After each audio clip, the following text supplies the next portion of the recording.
Saudara-saudaraku yang terkasih, selamat berjumpa di Renungan Harian di channel Katolik kita.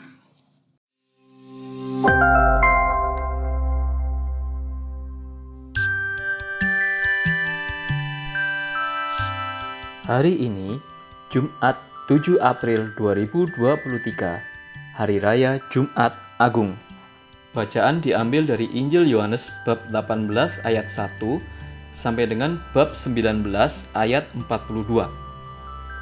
Pada waktu itu Yesus bersama-sama dengan murid-muridnya pergi ke seberang sungai Kidron.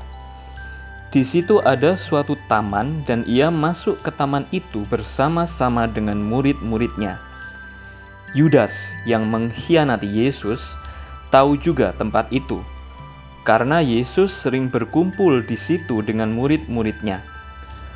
Maka datanglah Yudas juga ke situ dengan sepasukan prajurit dan penjaga-penjaga bait Allah yang disuruh oleh imam-imam kepala dan orang-orang Farisi, lengkap dengan lentera, suluh, dan senjata. Maka Yesus yang tahu semua yang akan menimpa dirinya, maju ke depan dan berkata kepada mereka, "Siapakah yang kamu cari?" Jawab mereka, "Yesus dari Nazaret." Katanya kepada mereka, "Akulah dia." Yudas yang mengkhianati dia berdiri juga di situ bersama-sama mereka. Ketika ia berkata kepada mereka, "Akulah dia," mundurlah mereka dan jatuh ke tanah. Maka ia bertanya pula, "Siapakah yang kamu cari?" Kata mereka, "Yesus dari Nazaret."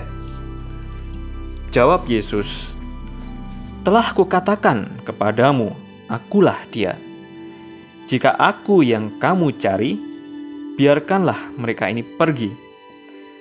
Demikianlah hendaknya supaya genaplah firman yang telah dikatakannya, "Dari mereka yang engkau serahkan kepadaku, tidak seorang pun yang kubiarkan binasa."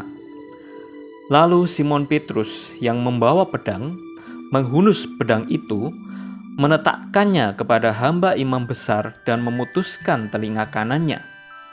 Nama hamba itu Malkus. Kata Yesus kepada Petrus, "Sarungkanlah pedangmu itu.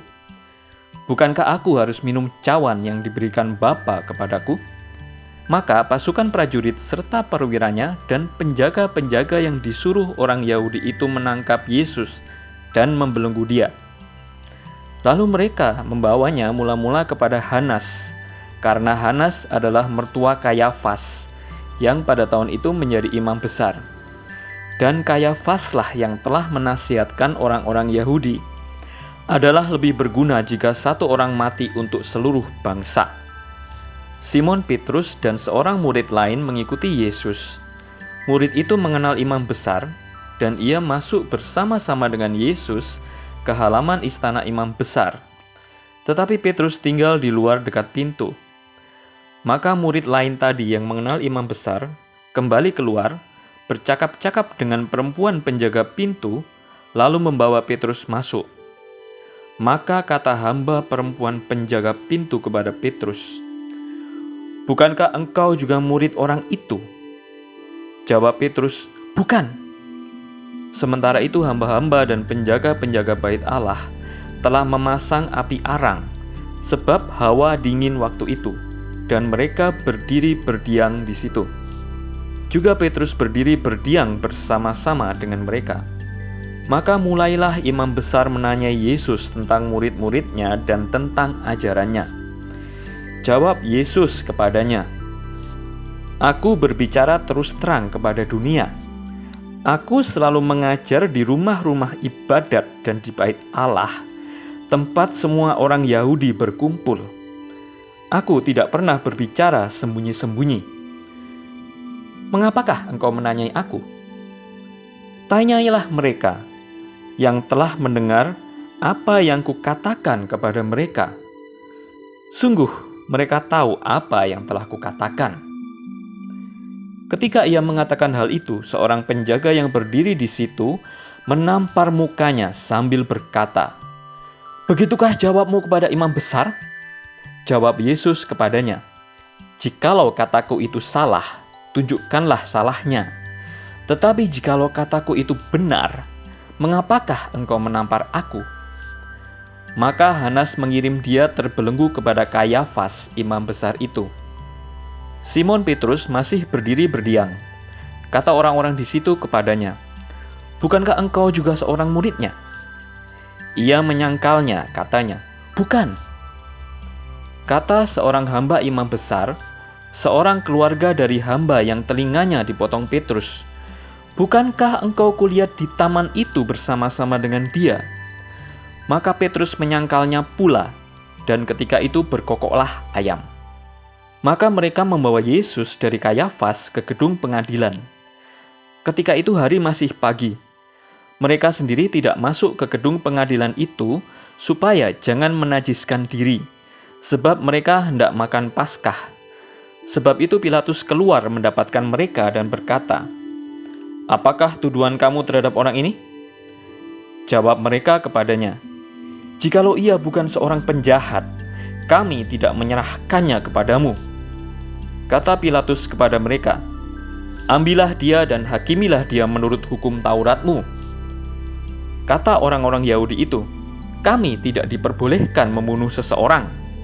Demikian hendaknya supaya genaplah firman Yesus yang dikatakannya untuk menyatakan bagaimana caranya ia akan mati. Maka kembalilah Pilatus ke dalam gedung pengadilan, lalu memanggil Yesus dan bertanya kepadanya, "Engkau inikah raja orang Yahudi?" Jawab Yesus, "Apakah engkau katakan hal itu dari hatimu sendiri? Atau adakah orang lain yang mengatakannya kepadamu tentang aku?"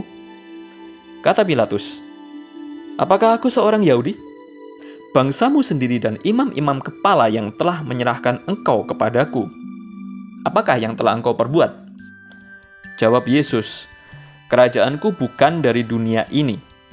Jika kerajaanku dari dunia ini, pasti hamba-hambaku telah melawan supaya aku jangan diserahkan kepada orang Yahudi. Akan tetapi kerajaanku bukan dari sini." Maka kata Pilatus kepadanya, "Jadi engkau adalah raja?" Jawab Yesus, "Engkau mengatakan bahwa aku adalah raja. Untuk itulah aku lahir, dan untuk itulah aku datang ke dalam dunia ini, supaya aku memberi kesaksian tentang kebenaran. Setiap orang yang berasal dari kebenaran mendengarkan suaraku." Kata Pilatus kepadanya, "Apakah kebenaran itu?" Sesudah mengatakan demikian, keluarlah Pilatus lagi mendapatkan orang-orang Yahudi dan berkata kepada mereka, "Aku tidak mendapati kesalahan apapun padanya. Tetapi pada kamu ada kebiasaan bahwa pada Paskah aku membebaskan seorang bagimu. Maukah kamu supaya aku membebaskan raja orang Yahudi bagimu?" Mereka berteriak pula, "Jangan dia, melainkan Barabas." Barabas adalah seorang penyamun. Lalu Pilatus mengambil Yesus dan menyuruh orang-orang menyesah dia. Prajurit-prajurit menganyam sebuah mahkota duri dan menaruhnya di atas kepalanya. Mereka memakaikan dia jubah ungu, dan sambil maju ke depan mereka berkata, "Salam, hai Raja orang Yahudi." Lalu mereka menampar mukanya. Pilatus keluar lagi dan berkata kepada mereka, "Lihatlah, aku membawa dia keluar kepada kamu, supaya kamu tahu bahwa aku tidak mendapati kesalahan apapun padanya." Lalu Yesus keluar, bermahkota duri dan berjubah ungu. Maka kata Pilatus kepada mereka, "Lihatlah manusia itu." Ketika imam-imam kepala dan penjaga-penjaga itu melihat dia, berteriaklah mereka, "Salibkan dia! Salibkan dia!" Kata Pilatus kepada mereka, "Ambil dia dan salibkanlah dia, sebab aku tidak mendapati kesalahan apapun padanya." Jawab orang-orang Yahudi itu kepadanya, "Kami mempunyai hukum, dan menurut hukum itu ia harus mati, sebab ia menganggap dirinya sebagai anak Allah." Ketika Pilatus mendengar perkataan itu, bertambah takutlah ia. Lalu ia masuk pula ke dalam gedung pengadilan dan berkata kepada Yesus, "Dari manakah asalmu?" Tetapi Yesus tidak memberi jawab kepadanya. Maka kata Pilatus kepadanya, "Tidakkah engkau mau bicara dengan aku? Tidakkah engkau tahu bahwa aku berkuasa untuk membebaskan engkau dan berkuasa juga untuk menyalibkan engkau?" Yesus menjawab, "Engkau tidak mempunyai kuasa apapun terhadap aku, jikalau kuasa itu tidak diberikan kepadamu dari atas. Sebab itu, Dia yang menyerahkan aku kepadamu lebih besar dosanya." Sejak itu Pilatus berusaha untuk membebaskan dia. Tetapi orang-orang Yahudi berteriak, "Jikalau engkau membebaskan dia, engkau bukanlah sahabat Kaisar. Setiap orang yang menganggap dirinya sebagai raja, ia melawan Kaisar."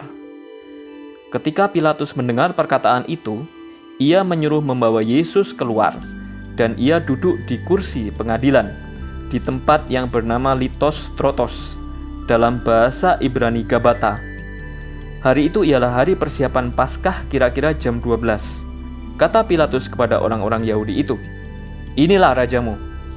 Maka berteriaklah mereka, "Enyahkan dia! Enyahkan dia! Salibkan dia!" Kata Pilatus kepada mereka, "Haruskah aku menyalibkan rajamu?" Jawab imam-imam kepala, "Kami tidak mempunyai raja selain daripada Kaisar." Akhirnya Pilatus menyerahkan Yesus kepada mereka untuk disalibkan. Mereka menerima Yesus. Sambil memikul salibnya, ia pergi keluar ke tempat yang bernama tempat tengkorak, dalam bahasa Ibrani Golgota. Dan di situ ia disalibkan mereka, dan bersama-sama dengan dia disalibkan juga dua orang lain sebelah menyebelah, Yesus di tengah-tengah. Dan Pilatus menyuruh memasang juga tulisan di atas kayu salib itu. Bunyinya, "Yesus orang Nazaret, Raja orang Yahudi." Banyak orang Yahudi yang membaca tulisan itu, sebab tempat di mana Yesus disalibkan letaknya dekat kota, dan kata-kata itu tertulis dalam bahasa Ibrani, bahasa Latin, dan bahasa Yunani. Maka kata imam-imam kepala orang Yahudi kepada Pilatus, "Jangan engkau menulis raja orang Yahudi, tetapi bahwa ia mengatakan, 'Aku adalah raja orang Yahudi.'" Jawab Pilatus, "Apa yang kutulis tetap tertulis." Sesudah prajurit-prajurit itu menyalibkan Yesus, mereka mengambil pakaiannya, lalu membaginya menjadi 4 bagian untuk tiap-tiap prajurit 1 bagian. Dan jubahnya juga mereka ambil. Jubah itu tidak berjahit, dari atas ke bawah hanya 1 tenunan saja. Karena itu mereka berkata seorang kepada yang lain, "Janganlah kita membaginya menjadi beberapa potong, tetapi baiklah kita membuang undi untuk menentukan siapa yang mendapatnya. Demikianlah hendaknya supaya genaplah yang ada tertulis dalam kitab suci. Mereka membagi-bagi pakaianku di antara mereka, dan mereka membuang undi atas jubahku." Hal itu telah dilakukan prajurit-prajurit itu. Dan dekat salib Yesus berdiri ibunya dan saudara ibunya, Maria, istri Klopas, dan Maria Magdalena. Ketika Yesus melihat ibunya dan murid yang dikasihinya di sampingnya, berkatalah ia kepada ibunya, "Ibu, inilah anakmu." Kemudian katanya kepada muridnya, "Inilah ibumu." Dan sejak saat itu murid itu menerima dia di dalam rumahnya. Sesudah itu, karena Yesus tahu bahwa segala sesuatu telah selesai, berkatalah ia, supaya genaplah yang ada tertulis dalam kitab suci, "Aku haus." Di situ ada suatu bekas penuh anggur asam. Maka mereka mencucukkan bunga karang yang telah dicelupkan dalam anggur asam pada sebatang hisop, lalu mengunjukkannya ke mulut Yesus. Sesudah Yesus meminum anggur asam itu, berkatalah ia, "Sudah selesai." Lalu ia menundukkan kepalanya dan menyerahkan nyawanya. Karena hari itu hari persiapan, dan supaya pada hari Sabat mayat-mayat itu tidak tinggal tergantung pada kayu salib, sebab Sabat itu adalah hari yang besar, maka datanglah orang-orang Yahudi kepada Pilatus dan meminta kepadanya supaya kaki orang-orang itu dipatahkan dan mayat-mayatnya diturunkan. Maka datanglah prajurit-prajurit lalu mematahkan kaki orang yang pertama dan kaki orang yang lain yang disalibkan bersama-sama dengan Yesus. Tetapi ketika mereka sampai kepada Yesus dan melihat bahwa ia telah mati, mereka tidak mematahkan kakinya. Tetapi seorang dari antara prajurit itu menikam lambungnya dengan tombak, dan segera mengalir keluar darah dan air. Dan orang yang melihat hal itu sendiri yang memberikan kesaksian ini, dan kesaksiannya benar. Dan ia tahu bahwa ia mengatakan kebenaran supaya kamu juga percaya. Sebab hal itu terjadi supaya genaplah yang tertulis dalam kitab suci, tidak ada tulangnya yang akan dipatahkan. Dan ada pula nas yang mengatakan, mereka akan memandang kepada dia yang telah mereka tikam. Sesudah itu Yusuf dari Arimatea, ia murid Yesus tetapi sembunyi-sembunyi karena takut kepada orang-orang Yahudi, meminta kepada Pilatus supaya ia diperbolehkan menurunkan mayat Yesus. Dan Pilatus meluluskan permintaannya itu. Lalu datanglah ia dan menurunkan mayat itu. Juga Nikodemus datang ke situ. Dialah yang mula-mula datang waktu malam kepada Yesus. Ia membawa campuran minyak mur dengan minyak gaharu kira-kira 50 kati beratnya. Mereka mengambil mayat Yesus, mengapaninya dengan kain lenan, dan membubuhinya dengan rempah-rempah menurut adat orang Yahudi bila menguburkan mayat. Dekat tempat di mana Yesus disalibkan, ada suatu taman, dan dalam taman itu ada suatu kubur baru yang di dalamnya belum pernah dimakamkan seseorang. Karena hari itu hari persiapan orang Yahudi, sedang kubur itu tidak jauh letaknya, maka mereka meletakkan mayat Yesus ke situ. Demikianlah sabda Tuhan. Terpujilah Kristus. Penderitaan dan kematian Yesus di salib adalah tragedi sekaligus kemuliaan.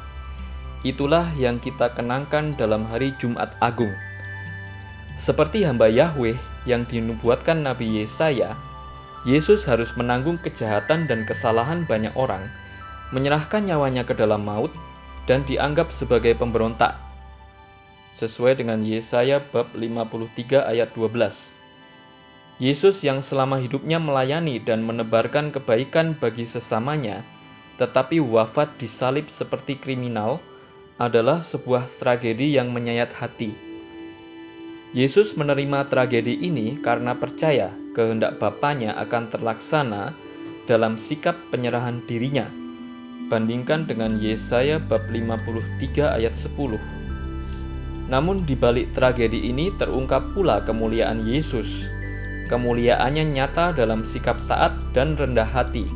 Dengan bersikap taat, Yesus membuat dirinya sempurna di hadapan Bapanya, sekaligus menjadi pangkal keselamatan abadi bagi umat beriman, sesuai dengan surat Rasul Paulus kepada umat di Ibrani bab 5 ayat 9. Sebagai murid Yesus, kita perlu bercermin dan belajar dari kematian Yesus di salib. Tragedi terkadang menghampiri kita seperti tamu yang tidak diundang. Seperti Yesus, kita pun harus menanggung dan dipaku pada salib tragedi itu. Ketika merasa tidak kuat lagi, kita mesti sadar bahwa tragedi ini nantinya akan berakhir pada kemuliaan hidup kita. Berani menerima dan taat atas salib kita adalah pintu masuk ke dalam keselamatan dan kemuliaan kita. Marilah kita berdoa. Tuhan Yesus, bantulah kami untuk berani berkorban demi keselamatan dan kebaikan sesama. Sebab kami sadar bahwa dalam pengorbanan, kami menemukan makna cinta yang sejati. Amin. Saudara-saudari sekalian, demikianlah renungan harian untuk hari ini. Kita akan berjumpa lagi di renungan harian berikutnya. Berkah dalam.